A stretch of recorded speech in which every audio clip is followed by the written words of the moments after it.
And now, the Racket code for our Fibonacci staircase problem.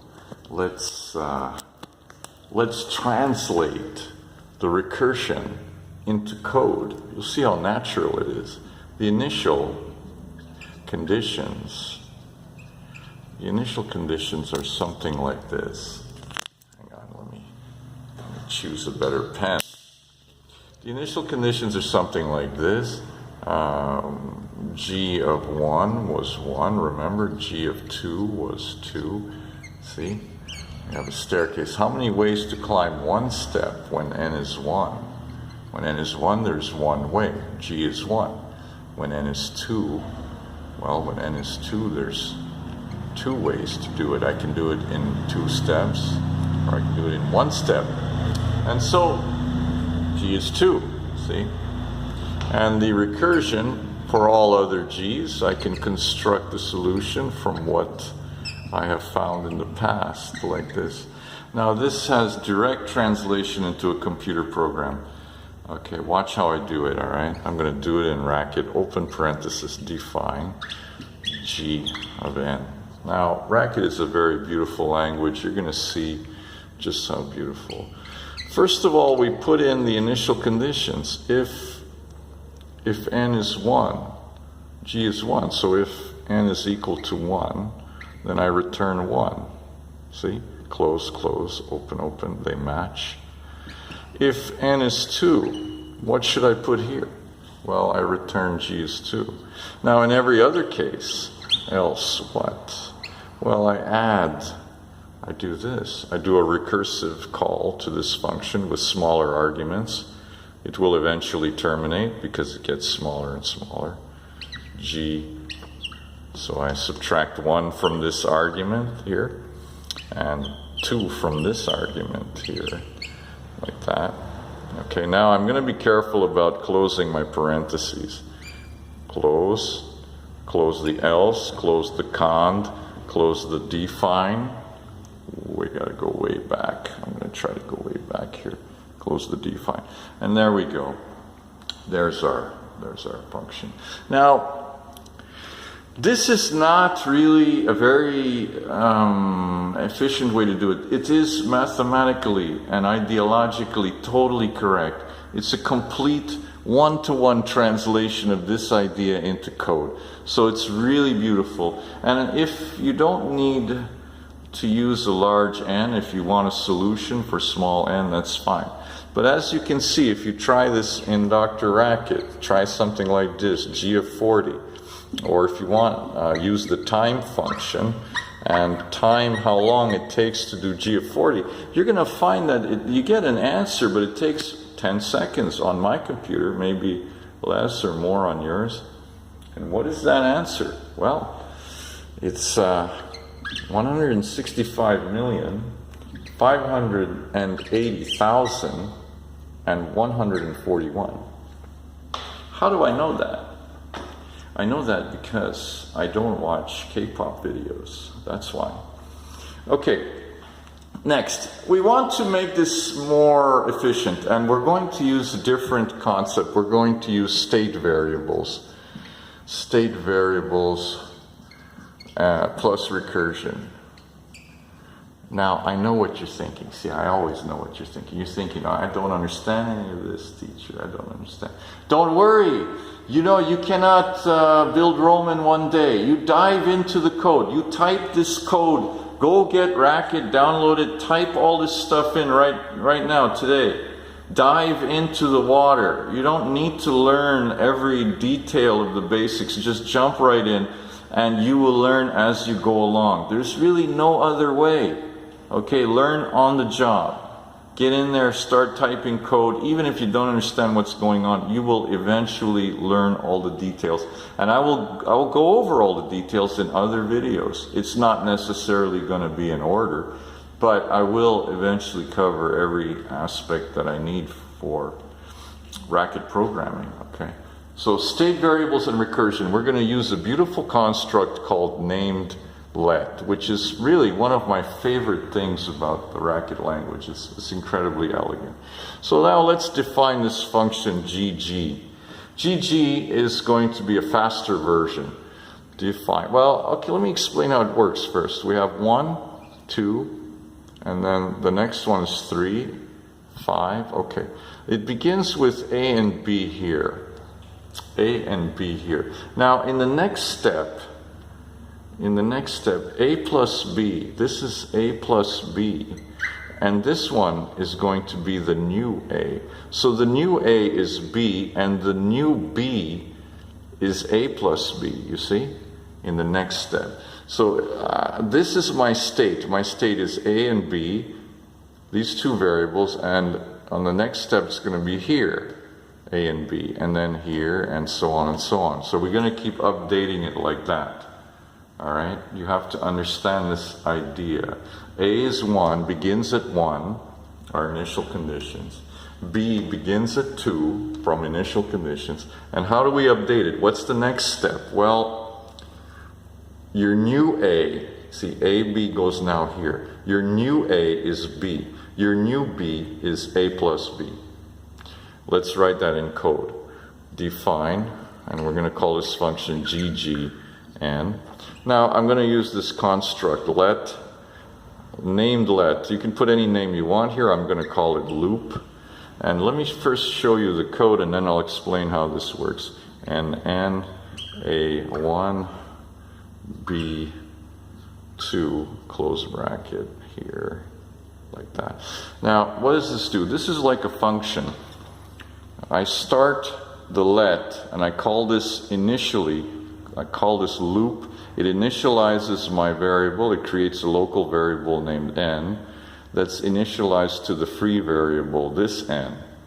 They're not the same. Inside this named let, I have this variable, not this one. So I initialize it. Initial value is n. This is very convenient because then I don't need to keep creating new variables for the same semantic meaning. So n starts at n. A starts at 1, B starts at 2. And I will call loop as if it's a function. But actually it's not really a function. It's just going to create another let binding with new values for these state variables. So these are my state variables here. State variables are A and B. All right, so let's keep going. When do I stop? Well, if A is 1, I stop. Sorry, if n is 1, A, my value is 1, right? So I stop. So if n is 1, I return A. Okay, that's going to be my answer. Going to be in here. Now, if n is not 1, then I have to do this recursion. I call loop, and then I go down by 1. So my new n is n minus 1. I subtract 1, I go down 1. My new A, look at how the state variables. My new A is B, and my new B is A plus B from this recursion relationship. A, B, A plus B. A, B, see A, B, A plus B is the next one. And so I close this. I got 3 of them. I close it. Close loop, close if. Now close let, and close define. This is named let. Now, if I didn't write this in terms of named let, I'd get some ugly code. So let me write it without named let to show you the difference, okay? Let's do it without named let. Without named let, I have to do something ugly like define GG helper function, GG helper, okay? And GG helper is going to have like N, A, B like this, right? And if n is equal to 1, then I return A, and if not, then I call GG helper minus N1, and the same like we did for the named let loop, plus AB, close the if, And now close the define. And then we call this thing, we have to make another function, define GG of n as being GG helper. Okay, GG helper n 1 2. Okay. Now that's really ugly, I think. You know, you create this helper function, and then you have to create your GG function, the function you want from the helper function. It's not that ugly, but I mean, why do that? You have this incredibly beautiful named let thing. Let loop, initialize the value, you don't need any more, create any helper functions or anything like that. Named-let is one of the best things I've ever seen in programming. It's really beautiful. Now, in the next video, I'm going to work on another problem. We're going to continue with this concept, except now we're going to have our man be able to take 1 step, 2 steps, and 3 steps. Okay? And we're going to try to solve this problem by programming.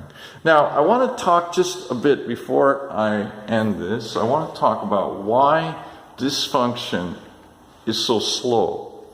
Now, think of it.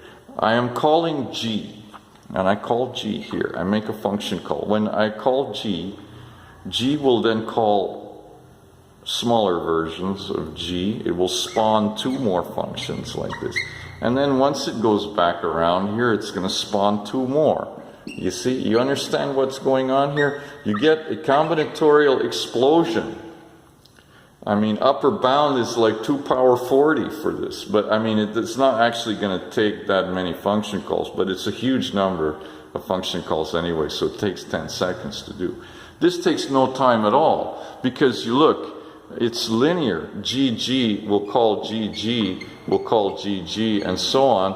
So it's linear. It goes through maybe 40 steps at most, whereas this goes through at most, 2 power 40 steps.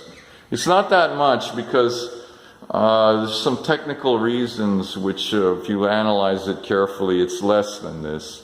It's actually like something like golden ratio power 40 or something like that. Okay, but this gives you a good enough idea of how bad the efficiency of this is. Mathematically correct, that's what we care about. That's a great step to begin with. But efficiency bad because 1 function call spawns 2 more, and this can grow really fast, whereas this does not. Okay, this grows linearly. This is an awesomely efficient code. All right, we're going to do the same for this, except now we can take 3 steps. We're going to do this kind of inefficient but mathematically perfect code that matches our mathematics, and then we're going to do a more efficient code using named-let. Now, if you don't know how to use named-let, go see my website. GitHub repository. I use it all the time. It's a really nice language feature. Now, before I end off, I have a special message for a special person. My little hedgehog. It's her birthday coming up. 1, 4, 5, 6, 7, 8. 8 candles on the cake. She'll be 8 years old this weekend.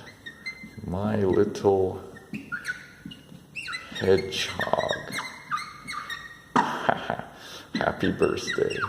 Now, if you like hedgehogs, then click like on this video and subscribe to my channel for more math. Have a nice night.